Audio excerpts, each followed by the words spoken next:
Hi, my name is Diego. I'm a service technician with Impact Networking.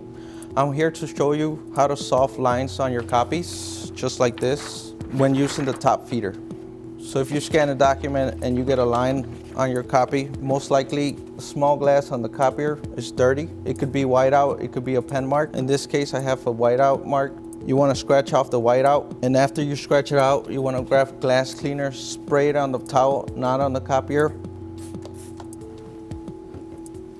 If you're having lines on the second side of your copies, you want to check this glass. This glass scans the back side of the copies. Clean it off. I hope this tip helps you solve lines when you're making copies or scanning using the top feeder.